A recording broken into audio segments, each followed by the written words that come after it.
All right, Boz, here we go, brother. I tell you what, I didn't know beforehand that we were going to be the gun show was coming to the program today. It's Tank Top Friday, Pat. What can I say? We have a standing rule among my team that it's Tank Top Friday, and I was trying to oblige. Is that year And round? I mean, we usually, in truth, fall off a little bit in the winter Okay. months, but as it is decidedly spring now, we're bringing it back, baby.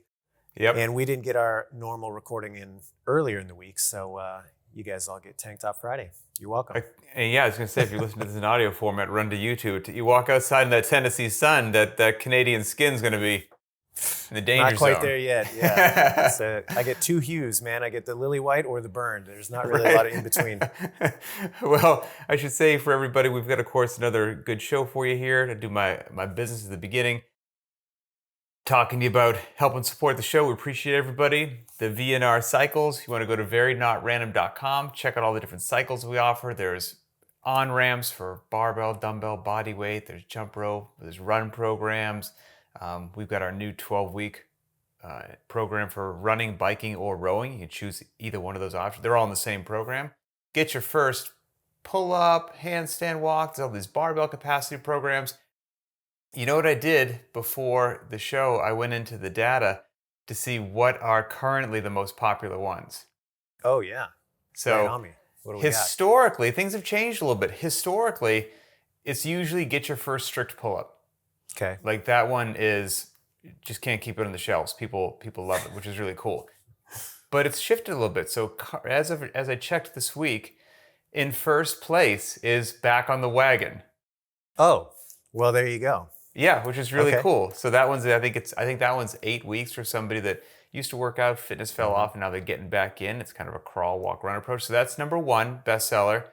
Number 2 currently is the Jump Rope Foundation, Nice. which Good, I that's think good. is super cool. Yeah, good to see that get its due.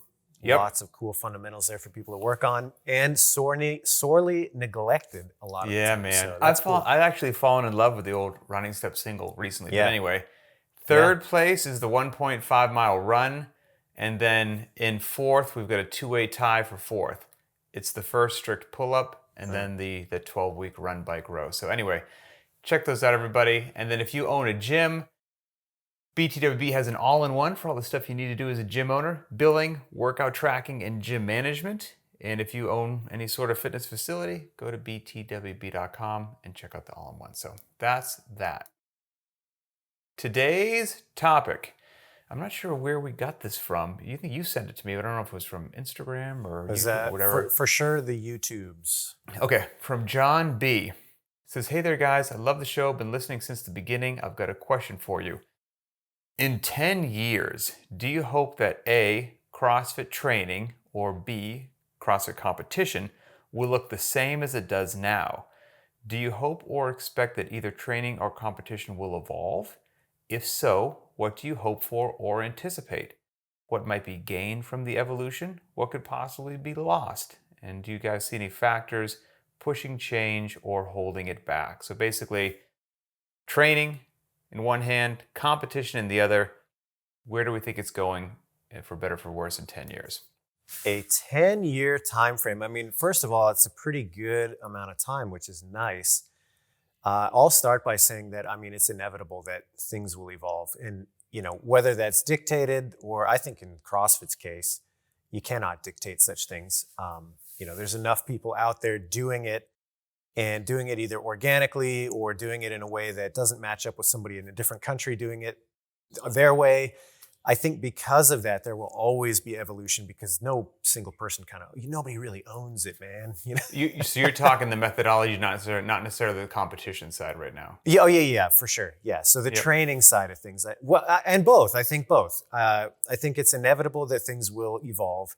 And what I'm saying is that evolution. You better be careful, man. So people get so dogmatic that it's under museum glass and you're not allowed to evolve in any way, shape, or form. You heretic. But my point is that they can do that, and then the person next to them can choose to do Right, what they want to do, and they have no say in that. And so my point is that it's not a top-down dictated thing, no matter what. And so therefore, I think just by nature of people using whatever this thing is, The over 10 toothpaste years. is out of the tube, man. Correct. There's no way to stop that evolution. So number one, yeah, I think it's inevitable. And number two, what do I hope? I mean, there's a broad answer there. I hope it's just more people doing it, more people seeing the benefit. And, on the competition side, I can be really specific.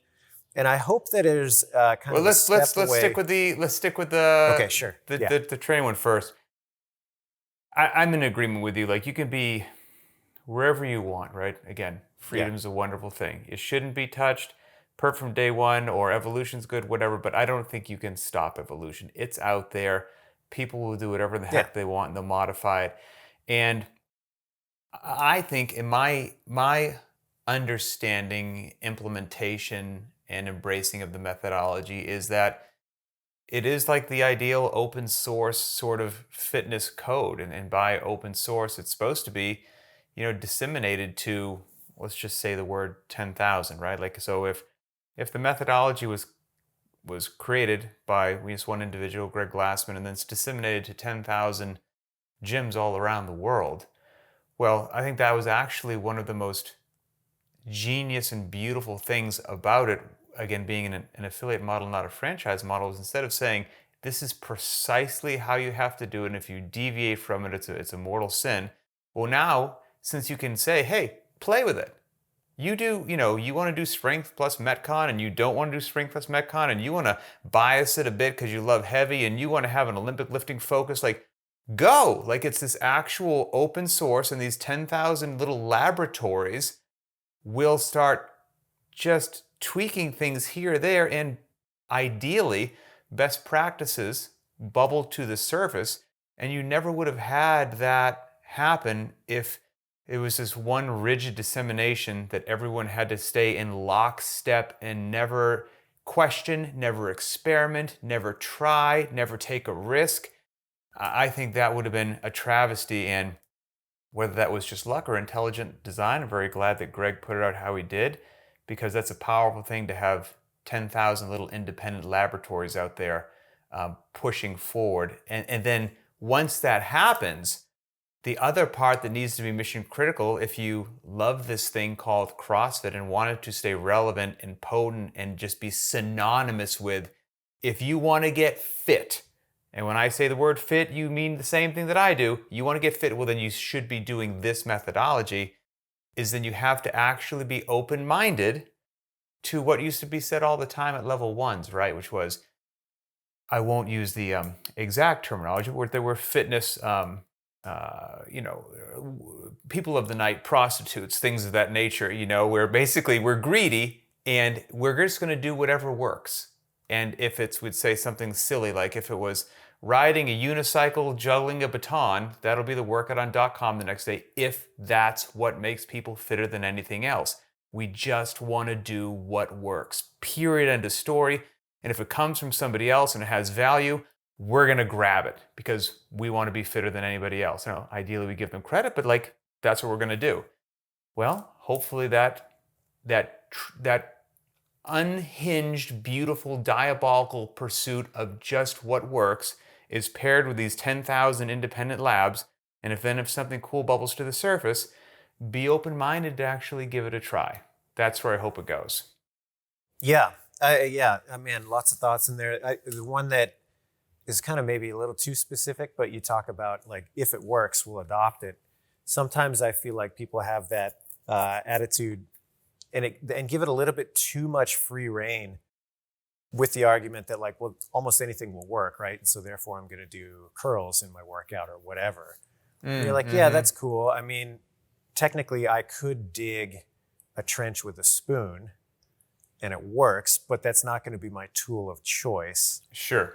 And so, I think we just need to qualify that if something works, that means definitively that it works more efficiently and better than what is for most already. people, most circumstances, Yes. most of the time, and that whatever it is that you're saying works, again, one of the tenets, it's measurable, observable, and repeatable. It just can't work in my garage, Right. but doesn't work in your garage. It has to actually work and be repeatable. And then I think it's interesting to realize that this thing that we call CrossFit, it doesn't like to be contained. Like there are most certainly like tenets and cores and principles, Sure. and you know it when you see it. But the box is not rigid; it's kind of porous. Things can go in and out of the Yeah. box. Which is why like okay, if you do CrossFit and it's one workout a day and it's respecting the heavy days, et cetera, then your buddy down the street, quote unquote, does CrossFit and every day is strength plus Metcon.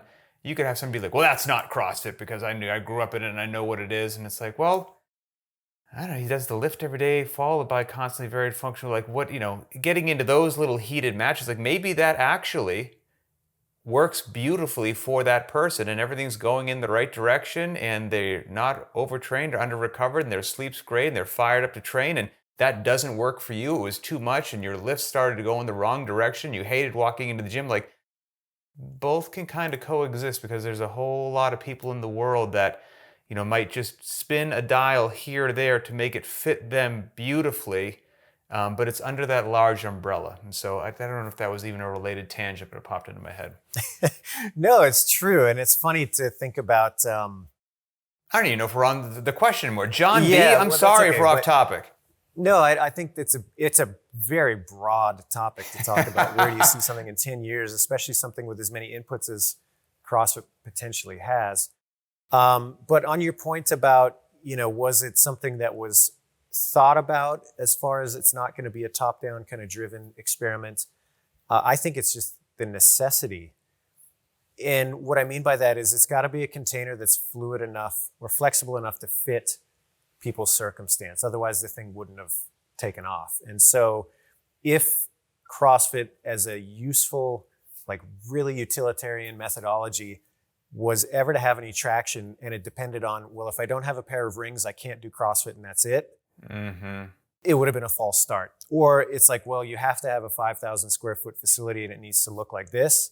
It never would have gotten to where it is. It is that flexibility that allowed for people to adapt it to their circumstance and is very much in line with the whole ethos, right? The whole ethos is adaptability. Like get yourself to a point where it doesn't matter what's on the whiteboard, you're going to be able to come in and be capable. That too extends to, well, I've only got a rusty barbell, a garage worth of space, and I can run around the block. Like, great, we can work with that. There's plenty to be done. So I hope that attitude honestly makes more of a return. I know there's pockets of that, but I also see the alternative where I think there's lots of people that believe now that CrossFit has to be done in a mega facility. It has to be done with all sorts of bells and whistles in terms of equipment and accessory movements and all these things. And hey, those are nice to have. We talk about that all the time. If you have a decked out facility and the impetus to engage in all these like kind of peripheral activities, great. There's nothing wrong with that, but they're certainly not critical either. And that seems less and less popular to say and more accepted that CrossFit is expensive, quote unquote, because you need all of this equipment to be able to do it and all of these things. And it's like, no, I kind of reject that. So it'd be nice to see a return to that mentality. It's kind of hard to balance that in the sense that if you are running an affiliate, of course you want it to be nice for people. And of course you want to offer a premium service. There's nothing wrong with that either. But that shouldn't breed the mentality that I have to have all of these things in order to see any sort of result from it. That's not true either. Yeah, no, for sure. Yeah. So I would say where I hope it goes is I don't see the core tenets changing. I can't imagine. Again, I'm open to being wrong, but I have a hard time telling me somebody is like, yeah, in 10 years, we're just not going to see the purpose of functional movements. Don't see that happening.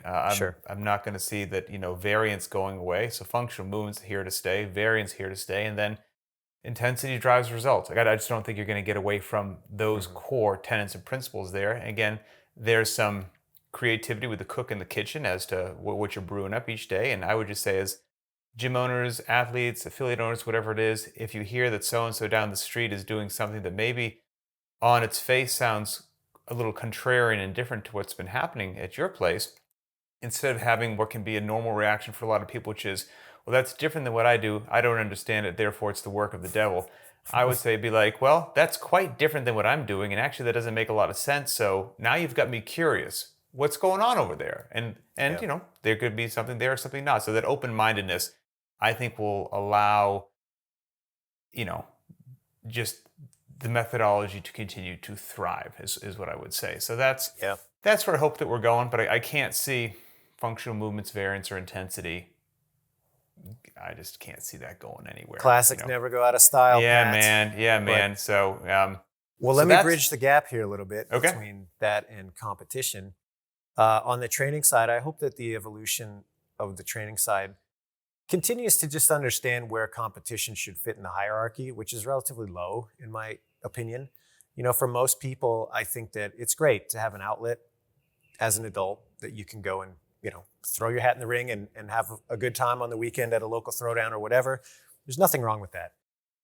I also think that there are so many programs out there now and so many people that have catered way too much towards the competitive aspect of it, that it has effectively stifled some of the natural exploration that comes with being exposed to so many of these different modalities. Do you know what I mean? So, for example, gymnastics is an easy target. You look at some of these movements and there is an attitude out there of, well, that will never show up in competition. Therefore, It's not worth me reaching for this or dabbling with this skill or experimenting with it. And I think that's a total shame. A jump rope's a great example, right? Oh, these jump rope movements will never show up in competition. Mm-hmm. And yeah, you're right. Many of them probably don't have a place in a competitive environment. That doesn't mean that you shouldn't experiment with your training. And so I hope that people gain a little bit more of a sophisticated understanding that just because, even if you are a competitively minded person, just because you don't see something specifically show up in your training that is an exact match for how you will do it in competition, that does not mean that it doesn't have training utility. Mm-hmm. And I think having more people with that kind of competitive bent that understand that would be an awesome evolution. And then for the average person, I think just, basically treating a competition as this is just a fun thing to do that keeps me motivated and not a real guiding hand for my training would be a very, very healthy thing, in my opinion. Yeah, a healthy perspective would be wonderful. Where I hope the competition goes, now I will go ahead and say that in full disclosure, you're most certainly the expert here. I, in previous years, used to follow the competition quite closely, and I haven't followed CrossFit competition closely in quite a while, to be honest with you. I don't know who's competing these days. I don't know who the new faces are. I don't know who the vets are showing up. It's just not on my radar. That being said, general principles apply. What I would love to see happen is absolutely green light to all performance enhancing drugs. Let her rip. I mean, an utter and complete free for all, like we're just in Sparta. That's what I'm going for. Isn't there like a group that was starting that? They're called the Enhanced Games or something. Yes, It wasn't CrossFit related. Right. It's like a parallel to the Olympics, but they're like, hey, just open 100%. This is going to be maybe vague and unsatisfying as my answer, but where I hope the competition goes is I just hope, and this is a balance that I'm glad that I don't have to strike as somebody creating these competitions. But in my mind, the ideal competition is it starts off as it has done, with the casting this wide net, which allows for maximum participation, a low barrier to entry. And then with every passing step that goes by, more and more people fall off that don't have the strength, the capacity, the fitness, to advance forward. That's how it should, until you get to the very tippy top, the best of the best. And then when we see the best of the best throw down, the competition itself, and this is the moving target that I'm glad I don't have to come up with every year, the competition should walk that amazingly fine line of meeting the athletes where they're at. I mean, what athletes can do these days would have been science fiction 15 years ago. So you have to meet the athlete's capacity as to where they're at these days. So you have to be keeping up on that like nobody's business.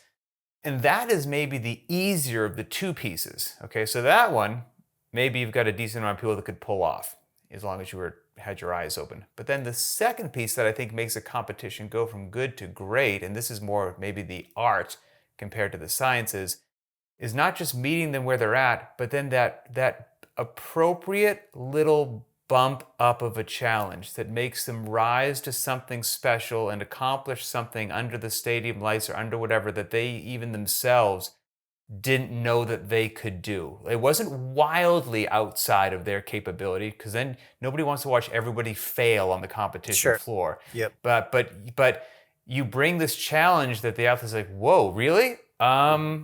Okay, let's give this a try. Like that, when you find that sweet spot, and that's a moving target every year, you've got a beautiful competition on your hands. And so I'm happy that I don't have to do it, but in my mind, each year it meets the athletes where they're at, and then there's that special little bit of extra fairy dust on there that brings it to just that kind of magical level.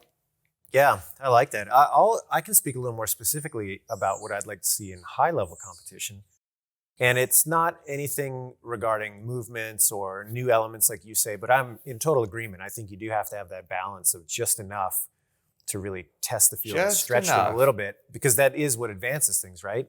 Some of that's natural. It'll just happen by the nature of competitors being competitive. But some of it has to be guided also by introducing new elements that maybe they didn't consider that were going to be part of that test. That aside, one thing that I would like to see, and I think we are kind of already seeing it, is moving away from this reliance on volume during some of these higher level competitions. You know, I think there was a stage where Oh, you think that's currently underway? I think it's starting to kind of ebb away. I think Okay. that there was a time where it was pretty accepted that if you're going to be hosting a competitive, like high level competition, it was going to be quite a stout weekend or, series of days that you're going to put these athletes through, multiple workouts a day, many days in a row, long days, big schedule. And I think that we're starting to see the trend kind of move away from that to some degree. And I would love to see that evolution continue to the point where people really look at what can you strip away. You know what I mean? So if I have a weekend competition and the goal is to do, let's say, 7 events over the course of that 3-day weekend, really taking a hard look at some of those events and saying, okay, what's redundant within this and what can we get rid of? It might be a whole event or a whole half day that we're like, you know what, honestly, the time domain, the movements, these are similar enough to this other thing that we have planned that it kind of becomes unnecessary. Let's pare down and just make sure that we can really execute well on the things that are absolutely critical. That's what I would love to see from more competitions, because it's a lot. I mean, I think that if anybody who's run an event understands the demands on staffing, volunteers, all of the pre-run. It's just a beast to put on one of these competitions. And then you take a look at the athlete experience side, and it's like, man, it's a long time away from home. These days are really aggressive. No matter what you do in competition, the intensity is elevated just by nature of it being 100%. A competition. You don't need to try to bake that into the cake. The competitors will bring it themselves. And so I think that there's starting to be a cultural shift where people are recognizing that, and they're like, okay, what's realistic for everybody involved here? And what really makes the nicest, most succinct, complete test? And in that question, like, what can we get rid of and not really sacrifice anything? So that's what I like to see. And there's been some prominent examples, like, Rich and Mayhem hosted a qualifier this season, and it was a relatively short event compared to many qualifying events in the past.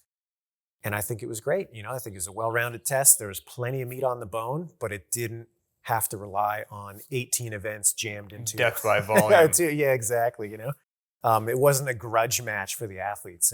And again, interesting. The competitive nature of the athletes, it doesn't matter what it is, that will set the tone, and that intensity will bring its own challenges with it. You don't have to try to go looking for it. And especially if at that stage in the competition or the season, they've made it through how many other checkpoints that had however many time domains, loadings, movements, rep ranges, all that stuff. And it's like some of that ground's already been covered, and maybe we don't need to cover it again. Right. Yeah. Yep. Interesting. Okay. Yeah, I like that. I was unaware that shift might be underway, and I hope that it is. I think that would be... Maybe I just really want it to be underway, but I do feel like it is more accepted these days to be like, okay, yeah, we just have a tight, succinct little competition. that's complete and really well executed, and that's the gold standard. Okay, cool. Anything else for John B here on the training side or on the competition side?